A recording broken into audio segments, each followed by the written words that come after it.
tardes, bienvenidos a su programa Desde tu Mirada, 6:06. Estás escuchando el 1040 de AM, o bien puedes escucharnos a través de la cadena Cable Radio Network. Quizás estás por vías electrónicas en la página www.radiomujer.com.mx, también puedes escucharnos. Estamos aquí, tus psicoanalistas de la radio, José Luis Amarripa y tu servidora Gabriela Maldonado, para hablar el día de hoy acerca de los papás que imitan a sus hijos. ¿Qué tal, José Luis? ¿Cómo estás? Muy bien, Gabriela, ¿tú qué tal? Bien, gracias. Y bueno, en otras ocasiones hemos hablado acerca de estos procesos de identificación donde la personita en formación va adquiriendo su identidad y la va adquiriendo en función a estas, bueno, justamente identificaciones que hace con las personas que están a su alrededor. Es como si fuese recogiendo un poco de cada una de estas personas y las pudiese utilizar como punto de referencia, ya sea en positivo o en negativo. Puede que haya personas que se tomen como ejemplo de lo que no se desearía hacer, y de igual manera, en función a esta persona, es que se está constituyendo tu identidad, ya sea para hacer lo contrario o para hacer algo similar a lo que va llevando a cabo esta persona o la forma de ser de esta persona. Entonces, esto, digamos, sería el proceso más habitual. Pero, ¿qué ocurre? Y no únicamente sucede durante la infancia, sino que también en la adolescencia, que se ven unos cambios un tanto extraños y radicales en muchos adolescentes. Bueno, pues es justamente porque están como calibrando, por decirlo de alguna forma, su identidad, lo que va a constituirse en el futuro como su identidad. Pero sucede que existen ciertos padres, ciertas madres, que van como invirtiendo ese proceso en el sentido de imitar ellos a los hijos, ¿no? De tratar de recoger de los hijos ciertas características, estilos de música, formas de vestir, las palabras de moda, etcétera, y van incorporándolas a su personalidad o a su identidad de una manera pues muy extraña, ¿no? ¿Por qué extraña? Bueno, desde el hecho de que esté invertido, este proceso ya es como para llamar la atención, por una parte. Por otra parte, sabemos que el proceso de identificación, en otros momentos, a propósito de las formas de amor, hablando acerca del amor, hemos comentado, y en muchas otras ocasiones, cómo el proceso de identificación se podría clasificar como la forma más primitiva de amor que se puede sentir por alguien, pero más bien es como anterior al amor, anterior a el adquirir la capacidad de amar a alguien. ¿Por qué? Porque es un proceso sobre todo canibalístico, en el sentido de que busca como servirse del otro, tomar del otro. Es en este copiarle, en este imitar, se toma realmente del otro, y a final de cuentas es como un tragarte su personalidad o tragarte lo que es esa persona. Si continuase sobre esa línea exclusivamente, terminaría necesariamente en un conflicto, porque también lo podemos ver con los adolescentes que son muy pegados, o no tan adolescentes, ¿no? Muy pegados, les gusta todo lo mismo y termina por gustarles la misma persona, por ejemplo, termina por envidiar, por generarse una envidia y un odio tremendo. Entonces es un proceso que toma del otro. Ya más adelante se va evolucionando el aparato psíquico también, y se optan por otras formas de conexión con el otro, que no tiene que ver con única y exclusivamente con la identificación, sino que ya van pareciendo más como a lo que entendemos por amor. Pero entonces, ¿qué sucede con un padre o una madre que en lugar de como ofrecerse a su hijo, se están sirviendo de él, están tomando de él? Esto es especialmente llamativo cuando va sucediendo con las mujeres. Esto ¿por qué sería especialmente llamativo? Con los hombres creo que no sucede tan a menudo, Gabriela. Con los hombres hay de repente un acercamiento por parte de los padres, más bien así como de querer entrar en onda, ¿no? De sí, como para entenderte un poquito más, y es una cosa que, bueno, realmente se ve como hasta de chiste, ¿no? De repente que llega el papá con los amigos y, hola chavalones, ¿cómo les va? Y uno dice, ay papá, ¿qué pasa con esas expresiones, ¿no? O hola farola, ¿no? Y uno dice, ¿qué hace cuántas centurias no se dice hola farola, ¿no? Pero con la parte de las mujeres va sucediendo algo un tanto distinto. ¿Por qué? Porque digamos que cuando se va pasando por la adolescencia, ya sea para los hombres o para las mujeres, dentro de la familia, los padres van viviendo una especie, digamos, como de regresión. ¿De regresión en qué sentido? Una regresión, así como lo hemos hablado cuando va sucediendo con los bebés, para identificar cuáles son las necesidades que van teniendo estas personas. Digamos que a manera de poder entender lo que sucede con los hijos, se intenta revivir un poco qué era lo que estaba pasando con nosotros. Se intenta, digamos, acercarse desde la parte que nosotros vivimos. Por eso es que de repente los padres podemos escuchar que dicen esto de hola farola, ¿no? Y dice, bueno, pues, tal vez cuando era adolescente ese padre sí se decía hola farola, ¿no? Y esto va en un sentido de quererse acercar a los hijos. Pero también puede llegar a suceder que aparte del proceso de empatía que se está generando por esa regresión, también puede surgir algo de rivalidad, y esto ya va por un sentido muy distinto. Y le digo que va pasando en la mujer porque con la mujer, digamos que el proceso de identificación va permitiendo que esto se mute a una rivalidad. ¿Por qué? Porque entonces puede llegar a suceder que la mamá diga, ah bueno, pues es que yo también me puedo poner su ropa, así como la hija de repente puede buscar ponerse la ropa de la mamá, o unos zapatos, o un suéter, o su maquillaje. En este momento, digamos, queriéndose identificar, queriendo tener también sus cosas, porque bueno, podríamos ver ahí que las niñas todavía no tienen maquillaje, o que todavía no tienen sus perfumes, que se quieren poner el perfume caro de la mamá, quieren utilizar algún accesorio de la mamá que a ellos les gusta, justamente por identificarse. La mamá puede llegar a tomar esto como una competencia, como quién es la más bonita en este lugar. Y esto no es algo que naturalmente se dé, sino de que ya estamos hablando de alguien que al momento en el que empieza a tener esta competencia con sus hijas, es porque tuvo muy accidentado este momento de su vida. Y en ese momento, digamos que es como arrancarnos un poquito la costra de algo que no ha sanado. Y en ese momento es, tú te quieres llevar mis cosas, pues yo también me quiero llevar tus cosas. Pues fíjate cómo a mí sí me queda tu ropa. ¿Qué talla usas tu hija? No, pues yo uso una talla más chiquita. Ay, mamá, bueno, pues sí, pero ¿y qué? Es que te debes de poner a dieta. Y ya es ir sobre de la imagen de la muchachita, porque ya se tomó como una afrenta hacia lo que podría ser de nosotros. No se alcanza a entender que la muchacha lo puede estar haciendo simplemente porque no tiene cosas, ¿no? Simplemente porque todavía no tiene su maquillaje. ¿Por qué estás tomando mi maquillaje? Bueno, pues porque yo no tengo maquillaje, ¿no? Y me quiero poner un poquito de brillito, o me quiero poner un poco de rímel, o quiero utilizar algo de tu labial. Y es justamente, como le digo, en este intento de los adolescentes de querer tomar estas cosas, pero no nada más en las cosas materiales, sino del proceso de identificación. Y el adulto va haciendo una respuesta pues, realmente desmedida y lastimosa en el querer entrar en una competencia con el adolescente. Que para empezar, pues ¿quién querría entrar en una competencia con un adolescente? Vamos a ir a un pequeño bloque comercial, en un momentito continuamos con el tema.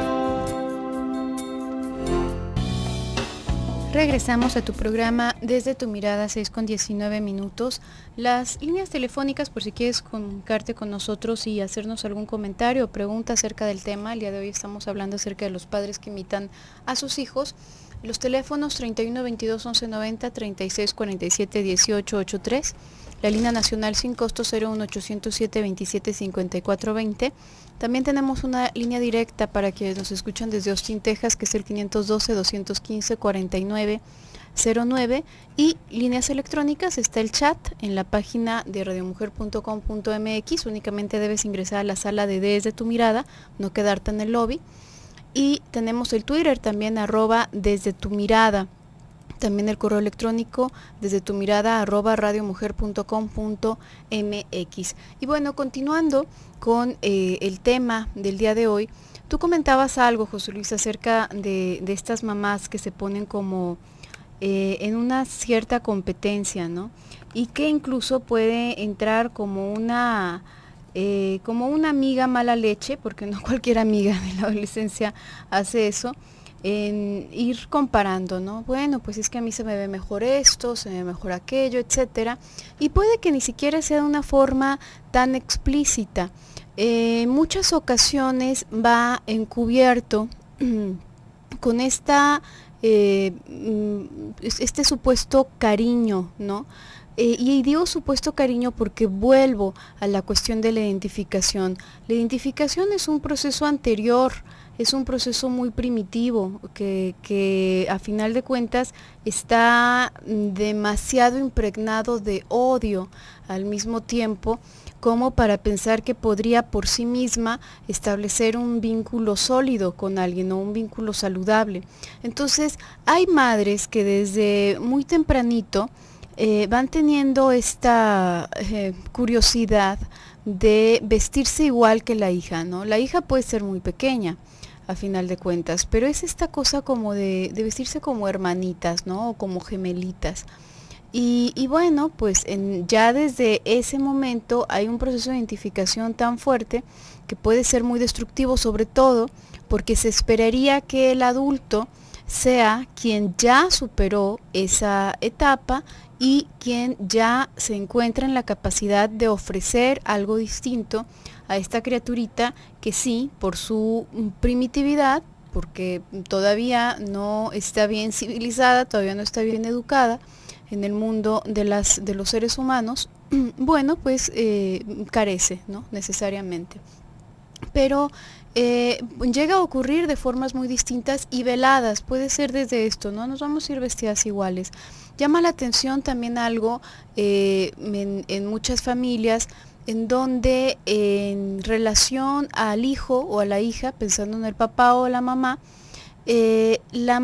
es mucho más, se va cuidando extremadamente en todo lo que tiene que ver con la apariencia física, y uno ve a la hija toda descuidada, toda desalineada, con también en su físico, en el peso, ya sea por demasiado peso, por muy poco peso, está verdaderamente desalineado, y uno dice, bueno, pero pues uno pensaría que con la influencia de esta mujer iba a ser todo lo contrario, ¿no? Como que iba a poder identificarse con eso, iba a poder servirse de eso, de la mamá. O en el caso del papá, ¿no? Podemos ver a estos señores tan capaces, tan varoniles, que son como que tienen este brío, ¿no? Para hacer tantas cosas, y el hijo todo pusilánime y todo con miedo y que no se atreve a patear una pelota porque siente que se rompe el niño, y el señor con estos aires como de qué desilusionado estoy de ti, ¿no? Y deberías de gustarte tal cosa y tal otra cosa. Muy desilusionado, pero en ningún momento lo acompaña o en ningún momento le hace sentir que él también puede tener esa valía o que él también puede llegar a tener esa fortaleza, ¿no? O en el plano intelectual, en lo que sea. Entonces, es este tipo de situaciones en donde probablemente este señor o esta señora van velando celosamente por todo lo que tienen, ¿no? Como si sintieran en efecto que van a robarlo. ¿Por qué? Porque este intento que hace, por ejemplo, la hija cuando va y roba algunos utensilios de la mamá, que roba algunas pinturas, que le toma prestado sin permiso unos zapatos, un vestido, sí es en efecto algo violento y sí es en efecto una cuestión en donde la chica se está poniendo en competencia con la madre. No es algo carente de cualquier intención por el estilo. Por supuesto que va con violencia, por supuesto que va con envidia y por supuesto que va con una intención de robarle algo. Claro que sí, quizás en un sentido muy inconsciente, ¿no? Muy en el fondo. Pero aquí la cuestión es que ese proceso está justamente debido a la primitividad de la cabeza de esta persona, de la primitividad de esta niña o de este niño o de esta adolescente o de este adolescente, y es el adulto quien desde ahí debe de tomarlo y regresárselo, no regresarle la violencia, sino explicarle qué es lo que está pasando y que pues eso no puede suceder, ¿no? Que esa batalla no la pueden tener porque nadie saldría ganando. De alguna forma quedaría huérfano, ¿no? Si acaban ganando, era lo que le estaba diciendo antes del bloque comercial. ¿Quién quiere pelearse con un adolescente? Aparte de que los adolescentes van teniendo ese factor que muchos padres van mencionando como que es la edad chocante, ¿no? Ay, es que en ese momento ya como que ya no hacen gracias, ya les dio por rebelarse. Y justamente, ya que nos empezamos a hacer de palabras o de pleitos con un adolescente, nos podemos llevar unas contestaciones, unas respuestas de lo que nosotros de repente nos sentíamos bajo control en nuestros argumentos, bastante perspicaces, ¿no? De repente es escuchar que le contesta algo la madre o al padre este adolescente que bueno, que de alguna manera estaba viviendo apachurrado por la imagen de sus padres, ¿no? Que va siendo, digamos, como hecho menos, como esto que tú estabas platicando, Gaby, de esta niña que está toda desalineada, todo desalineado y los padres están así y de repente algo le critica la mamá a la niña y la niña le contesta de una manera bastante filosa, ¿no? Y uno dice, ay caray, ¿de dónde salió esto? Pues justamente de eso sale que ya cuando estamos viendo un adolescente en casa, no hay que quererlos tratar como si fueran niños, sino que ya va a ser casi esa última pasadita que les podemos dar, ¿no? De pintura, antes de que se hagan un adulto. Y nosotros los queremos seguir viendo como si fueran chamaquitos, aunque estén pequeños, aunque todavía no estén acabándose digamos como de desarrollar, que todavía los veamos con su cara de niños o con su carita de niñas. Estas personas ya están en la recta final de su, digamos como de su desarrollo psíquico. Entonces, lo que les podamos dar nosotros en ese último momento sigue siendo muy importante para ellos y que también puede ir afianzando las relaciones que nosotros tenemos con ellos en un futuro. ¿Por qué? Porque si nosotros nos quedamos en este punto en el que empezamos a imitarlos, en el que de repente a los papás les da por quererse volver a sentir chavalones, ¿no? Otra vez, bueno, sí, y ahora llegan los padres cuando están los hijos con sus amigos y ya se quieren apuntar a todas las reuniones y quieren llegar al cumpleaños y de repente hasta está el papá que les compra alcohol o de alguna manera quererse introducir. Esto, como le decía hace ratito, va dejando a los niños huérfanos, los va dejando sin esa, digamos, sin esa figura paterna o materna que es tan necesaria en ese último momento y que se va haciendo más necesario al momento de poner límites. Y ese es un límite que nosotros como padres no deberíamos de brincarnos. ¿Por qué? Porque los adultos somos nosotros. Digamos que ese momento es justamente lo que tendríamos que salvar ahí cuando están pasando la adolescencia nuestros hijos.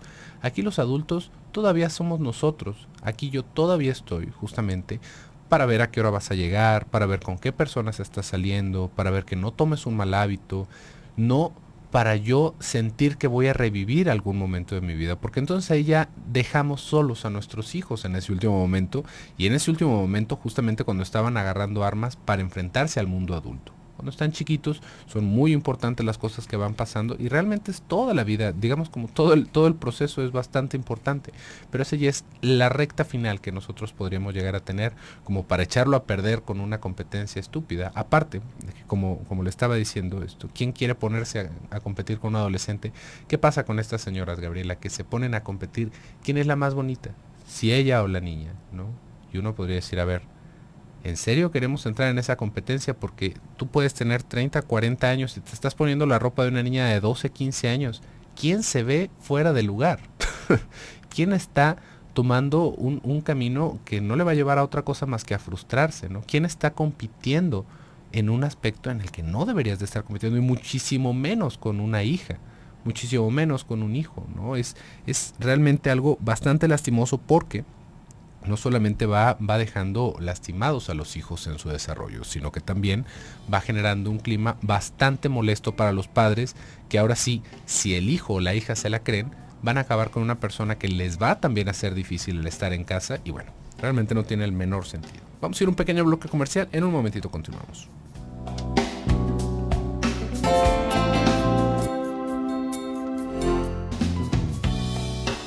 Regresamos a tu programa Desde tu Mirada, 6:34. Estamos hablando el día de hoy acerca de los padres que imitan a sus hijos. Usualmente esto sucede llegada la adolescencia, de los chicos. Hay padres que llegan a sentirse en competencia con los niños desde muy temprano. Esto puede decirse que es más frecuente en los hombres con relación a los hijos, independientemente de si son varones o si son niñas, pero sí especialmente cuando se trata de varones, en el sentido de las atenciones que pueden llegar a tener de la madre, ¿no? Pueden llegar a sentirse tal cual celosos por atenciones que llaman la atención porque tienen que ver con las cosas que una personita de esa edad no podría hacer por sí misma, pero que un hombre sí podría hacer por sí mismo, ¿no?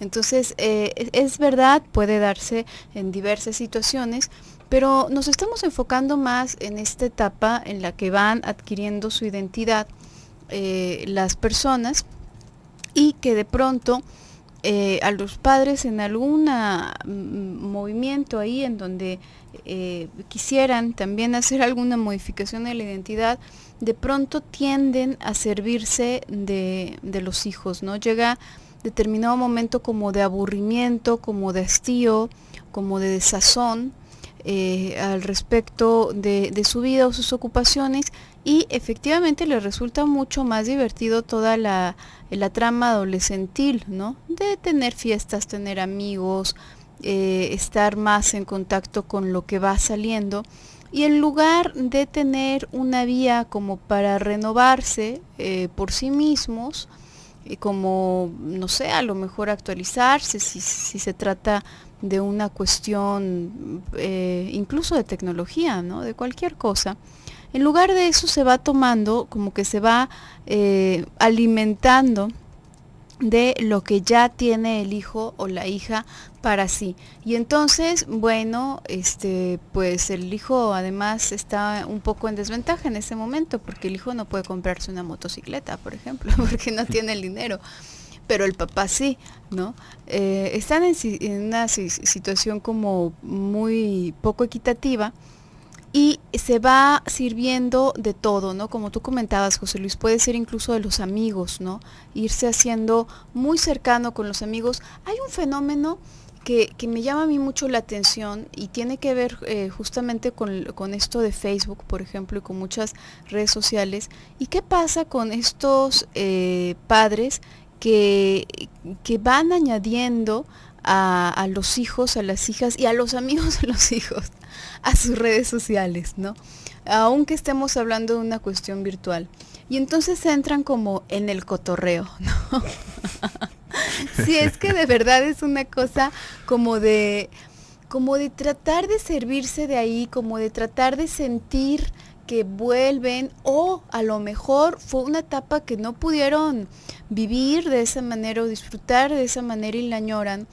Pero aquí lo importante es pensar, ¿y de dónde vas a servirte eso? ¿No? Si hay algo que te provoque cierta incomodidad o cierta insatisfacción, bueno, podríamos pensar que es positivo hasta cierto punto, en el sentido de que eso te va a obligar a buscar afuera, ¿no? Que te va a obligar a buscar nuevos amigos, te va a obligar a buscar nuevas amigas. A lo mejor te das cuenta que las personas con las que te has estado relacionando son personas muy aburridas, con las que ya tienes poco en común, que quisieras buscar más, y eso te obligaría en determinado momento a salirte a buscar afuera, pero no a ciclarte con lo que ya hay dentro de la puerta de tu casa, ¿no? La idea es que tú busques afuera, y justamente es eso lo que van intentando hacer los adolescentes en determinado momento de la vida, ¿no? Por eso es que de pronto aparece esta cierta apatía, incluso hasta repulsión con respecto a los padres, ¿no? No vengas a recogerme, no me abraces, no me des un beso frente a mis amigos, etcétera. ¿Por qué? Porque justamente van entendiendo, o van intuyendo, más bien, no lo entienden, pero van sintiendo esta necesidad de algo de lo cual no pueden proveerse dentro de casa. Y entonces, bueno, pues se ven obligados a buscarlo fuera, y no nada más a buscarlo fuera, sino a hacer a un lado a los padres o a los hermanos, etcétera. ¿Por qué?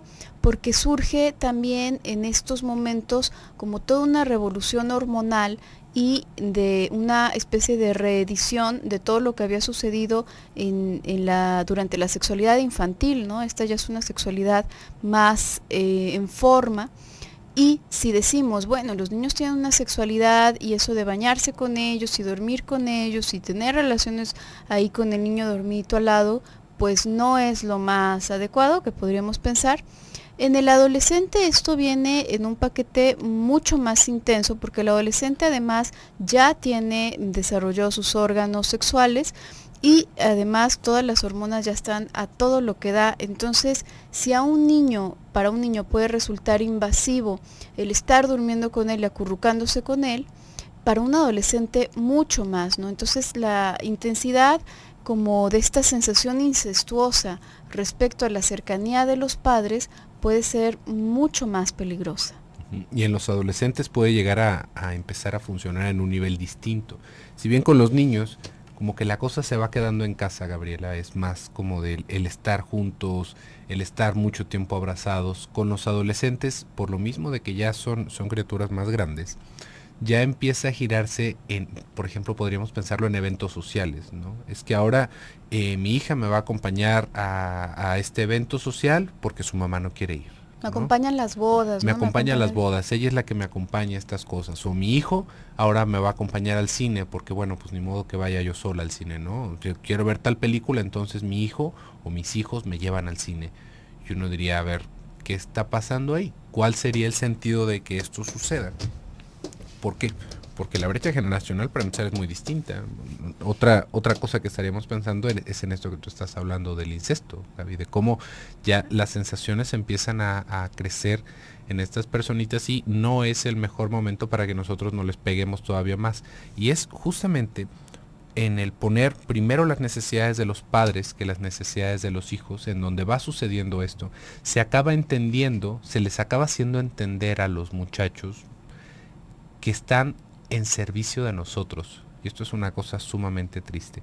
Se les va dando a entender que no importa lo que ellos quieran hacer, ellos están ahí para nosotros. Y esto no nada más por la cuestión de que nos vayan acompañando a eventos sociales, sino en cómo el también servirse de la imagen de los hijos para revivir cosas, los va borrando como nuestros hijos, ¿sí ve? Porque entonces, fíjese, ¿de qué se pelean los adolescentes con sus amigos? Justamente es de esto, ¿no? Pues es que a mí me gustó la misma chava que a mi amigo y entonces ahora ya no nos hablamos y ahora pasó esto y es que mi amiga me quiso bajar al novio y es que mi amiga ahora se está comprando la misma ropa que yo y ya me hizo un argüende con mis otras amigas. Van siendo estos pleitos alrededor de las identificaciones que se van haciendo entre ellos por esa misma cercanía. Y si nosotros, dentro de casa, hacemos la misma cosa con ellos, pues imagínense, ¿no? Realmente, ¿qué es lo que acaba pasando? Que nosotros vamos sirviéndonos de lo que ellos van viviendo justamente para sentir que somos especiales en algún momento, que tenemos este espacio para nosotros, en que estas personitas, como le estaba diciendo, están bajo nuestro servicio, bajo nuestro mando, y entonces se acaban borrando ellos. Y esto de imitar en lo que tú dices, Gabriel, lo que estás platicando, de cómo van entrando al cotorreo, uno podría decir, bueno, pues es una cosa más inocua, ¿no? Porque a final de cuentas, pues los padres, pues nunca, no es así como que se pongan a jugar Twister con ellos o se metan a los videojuegos, sino de que están compartiendo pláticas, ¿no? Y ahí uno podría decir, ¿eso es algo malo? Nota, no es que estemos diciendo que haya cosas malas, hay cosas que se prestan inadecuadas para el desarrollo de los muchachos, ¿sí ve? Eso es algo sumamente inadecuado. ¿En qué sentido? En el sentido en el que los padres deben de ocupar este lugar en lo imaginario todavía, ¿no? De ser esas personas que guardan estos límites con nosotros. ¿Sí ve? O sea, imagínense que están los muchachos platicando y uno ya llega también y de qué están platicando esos muchachos. Bueno, de la fiesta, de hacer esto, de hacer lo otro, de los muchachos, de las muchachas, y llega el papá o la mamá y empieza a compartir todos sus momentos también mágicos, ¿no? O empiezan ya a tener recuerdos compartidos porque empezaron a ir a las fiestas. Ahí ya no está ese punto de referencia en el que a mí mi padre me dice que esto se hace, mi padre me dice que esto no se hace, mi mamá es una mujer de tal manera o de cual otra manera, sino que nos nos descomponemos. Y es algo, Gaby, que creo que hasta se empieza como a, ¿cómo lo podríamos decir? A solapar por muchas partes de la sociedad. No sé si usted ha visto algunos de estos nuevos shows de comedia que hay últimamente por la televisión, a veces todavía por la televisión por cable, en donde se va como gratificando este tipo de imágenes, ¿no? En donde los padres acaban infantilizados frente a los hijos. Vamos a estar hablando de eso, así que quédese con nosotros. Vamos a un pequeño bloque comercial y regresamos.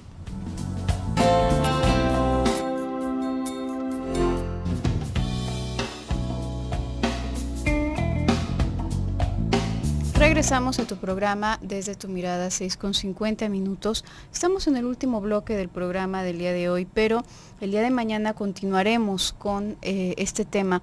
Tenemos una participación de Anónima. Ella nos comparte: me casé a los 17 años y tengo 4 hijos. Estoy muy frustrada por no haber hecho otras cosas. Hoy en día, en ciertas ocasiones me comporto como adolescente, pero ahora sé que quiero convivir bien con mis hijos y a pesar de cómo soy, mis hijos no se avergüenzan de mí. Convivo con sus amigos, pero no coqueteo con ellos porque sé mi lugar. Puedo salirme de esa edad que dejé hace años.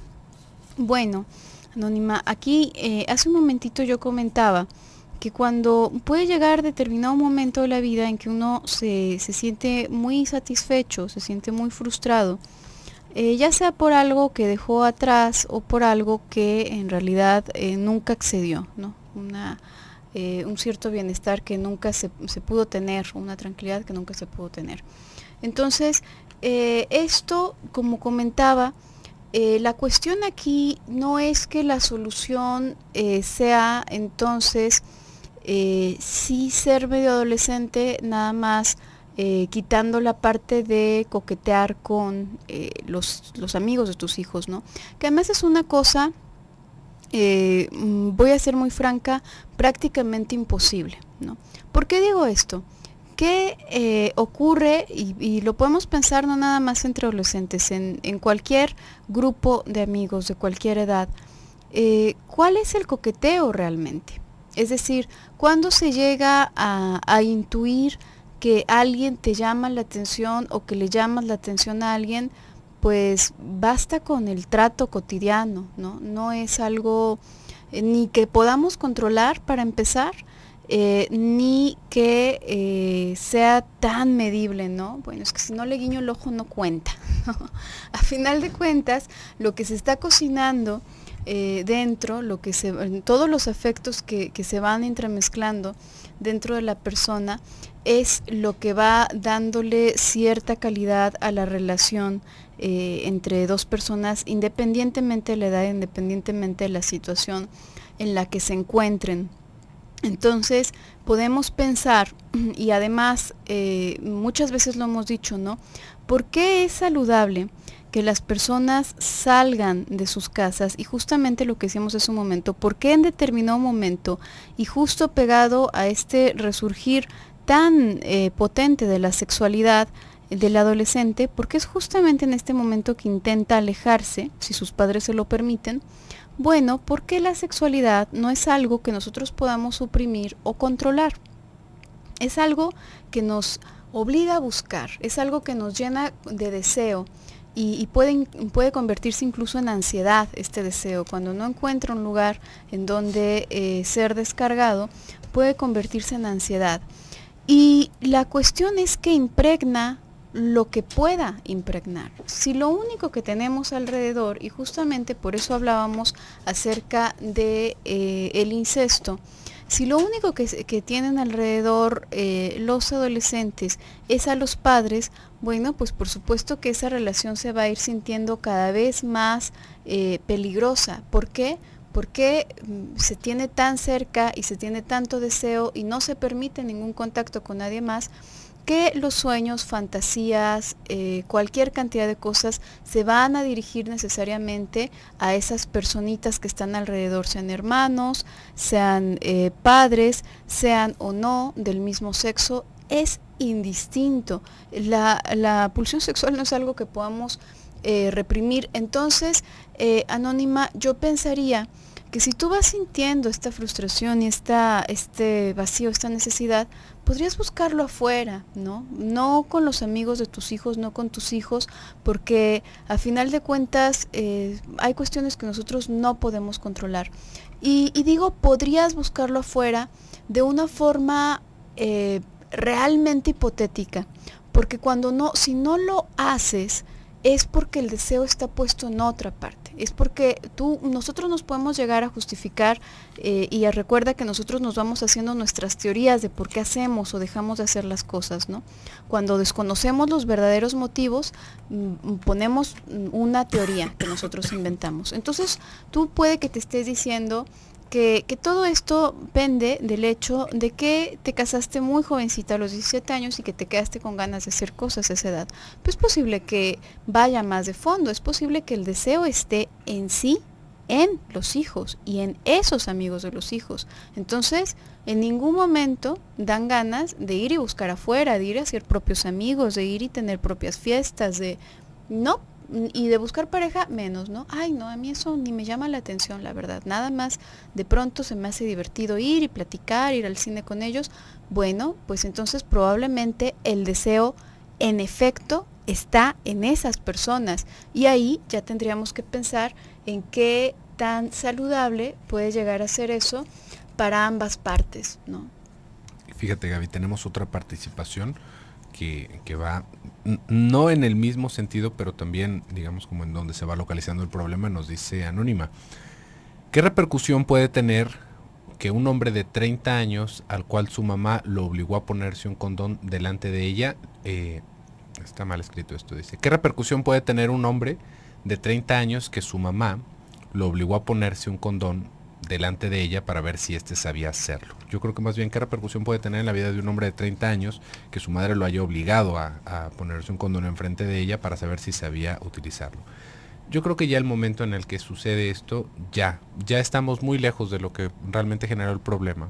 ¿Sí ve? Imagínese un hombre de 30 años todavía sintiéndose obligado a hacer ciertas cosas, ¿no? Bajo las órdenes de su madre. Ahí ya ni siquiera es por una obligación, ahí estamos hablando de un aspecto perverso de la personalidad que va mucho más allá, como le digo, de ese condón, ¿no? De esa apuesta de condón. Y compartido, porque a los 30 años no es ningún niño. No, por supuesto que no, por supuesto que no, eso ya no es algo que tenga una repercusión, sino que esa es una de las repercusiones de muchas otras cosas que han pasado en esa vida, ¿no? Que han pasado a lo largo de ese tiempo. ¿Qué pasa, Gabriela? A lo mejor está verdaderamente mal y a lo mejor esto le pasó de joven, porque me parecería muy raro. A ver, don Ají, esta participación anónima dice que un hombre de 30 años, su mamá lo obligó a ponerse un condón frente de ella. No. No. Ok. A ver. Vamos a repetir esto, ¿no? Cuando pasó sus 17 años, aún estamos viendo justamente ese aspecto perverso de la personalidad. Sería muy, muy distinto que fuera un hombre de 30 años, ¿no? Lo que está pasando, porque ahí estaríamos en un aspecto muy, muy distinto. ¿Qué? Hoy tiene 30, ok, pues hay que ponerle acá, don Ají, por favor. Hoy estamos dando una respuesta que quién sabe a quién le estaba tocando, ¿no? Pero vamos a ver qué pasa con un muchacho de 17 años que su mamá le obliga, y que, una vez más, no es un niño de 8, un muchacho de 17 años que no puede ponerle un alto en ese sentido a su madre, ¿no? ¿Qué otras cosas, en qué otros sentidos habrá sido atropellado también en su privacidad? Entonces, no es que ese sea el impacto, sino todo lo que ha sucedido atrás, todo lo que los llevó justamente a que eso se viva de esta forma. ¿Sí ve? Ahorita pensando en esto de imitar o no imitar, creo que nos abre la puerta para pensar justamente en muchos aspectos perversos de la personalidad que van teniendo algunos de los padres, ¿no? De estos ejemplos que estamos dando, no tiene que ver con este punto, digamos, fantástico, ¿no? Con esto que tú estabas hablando, Gaby, en la participación. Es que yo me quedé con ganas de ser adolescente. No nos podemos ir por ese lado, ¿sí ves? Estaría realmente muy simplón, muy corto esto. Esto por lo general tiene que ver con esa parte, con ese aspecto perverso de la personalidad, ¿sí ve? De quererse acercar a esos momentos, de todavía estar viviendo una sexualidad parcializada, de ver, de estar en ese voyeurismo, de estar disfrutando de lo que hacen, porque aquí nos podemos ir a otro aspecto, ¿no? Por ejemplo, ¿qué pasa con estos padres que están constantemente preguntando e investigando sobre la privacidad de sus hijos adolescentes? No, yo no podría decir, eso también fue porque se quedó con ganas de vivir esas cosas de adolescente. No, va por este mismo sentido en el cual hay un goce perverso atrás de esa observación y atrás de esa persecución que se va teniendo, y ya no tanto por el hecho de estar cuidando los que sí hacen, que sí no hacen, sino en estar disfrutando de las historias, de estarse calentando las orejas, como decimos por ahí, ¿no? De estar justamente así de pegados como para que esto se vuelva un vínculo perverso. Tú vas, tú actúas, tú vives, y yo acá lo revivo y lo volvemos a actuar y me lo platicas, y entonces ahí es en donde está el asunto perverso. ¿Sí ven? Con esto mismo, con lo del condón podríamos pensarlo, ¿no? ¿Qué sentido tendría eso? Digo, los condones vienen con instrucciones, ¿no? Y si no sabe, pues bueno, ¿no? Uno podría decir, bueno, pero ¿qué es peor, que no sepa poner un condón? Es mucho peor que pase esto que nos hablaron en la participación. Por mucho, por kilómetros. De aquí a la luna es una diferencia. Pero bueno, ya continuaremos hablando de esto el día de mañana, porque por el día de hoy se nos ha terminado el tiempo. Muchísimas gracias por el favor de su atención. Yo me despido, soy José Luis Amarripa. Yo soy Gabriela Maldonado, hasta luego.